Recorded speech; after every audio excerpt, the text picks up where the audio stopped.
यानी x plus ए की power 1, तो x प्लस ए आता है जिसका x का भी कॉफिशेंट 1, a का भी 1।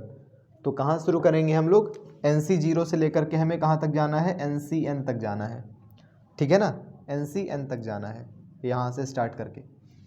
तो 1C0 अगर इंडेक्स 1 है तो n के स्थान पर 1 आएगा, है ना।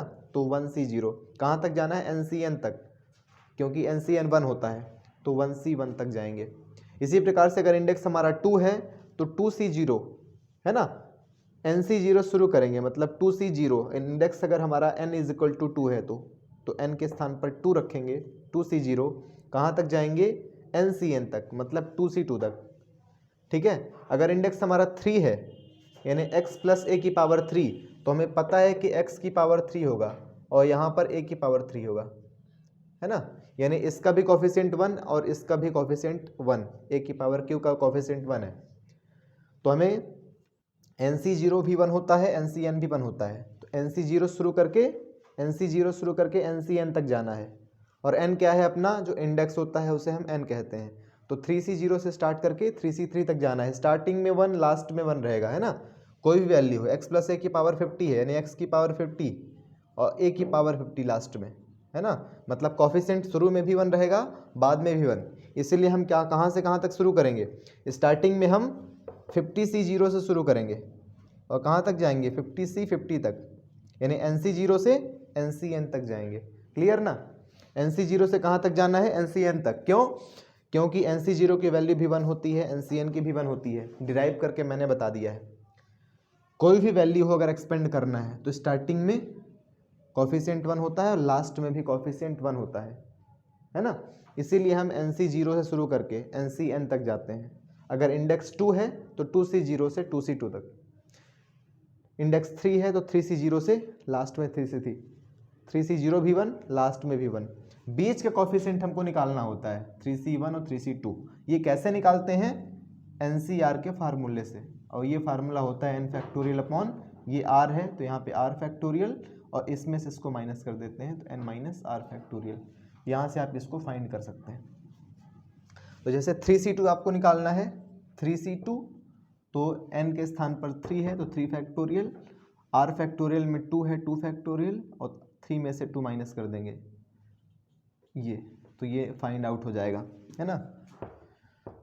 3 में 2 गया 1 तो 1 फैक्टोरियल। इसको नीचे 3 इंटू 2 फैक्टोरियल तक सॉल्व करेंगे क्योंकि इसको काटना है, आगे भी 3 इंटू 2 इंटू 1 भी कर सकते हैं, और ये 2 फैक्टोरियल इंटू 1, ये कैंसिल आउट हो गया, 3 आया, तो आपका यहाँ पे जो कॉफिशिएंट आएगा वो 3 आएगा। इसी तरह से इसको सॉल्व करेंगे तो 3 आएगा, इसको सॉल्व करेंगे तो क्या आएगा, 1 आएगा, यानी 1 3 3 1।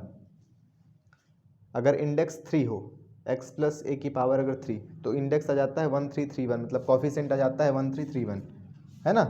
x प्लस ए की पावर अगर 3 हो तो क्या निकल के आ रहा है, कॉफिशिएंट 1 3 3 1, यानी स्टार्टिंग में x की पावर 3 प्लस 3 निकल के आ रहा है ना, तो 3, है ना, बीच में आ रहा है 3, इसको सॉल्व करना बताएंगे फिर, इसके लिए आपको एक्सपेंशन एक और पढ़ना पड़ेगा तो आप सॉल्व कर पाएंगे।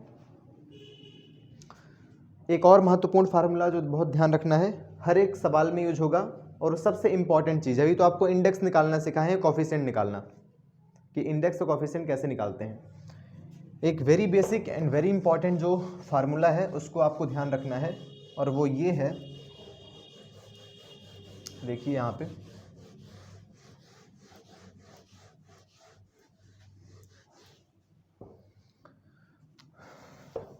अगर आपको x प्लस ए की पावर n, इसको एक्सपेंशन निकालना है, x प्लस ए की पावर n पावर कुछ भी हो सकता है, 4 5 10 20 50 100, कोई भी पावर हो सकती है।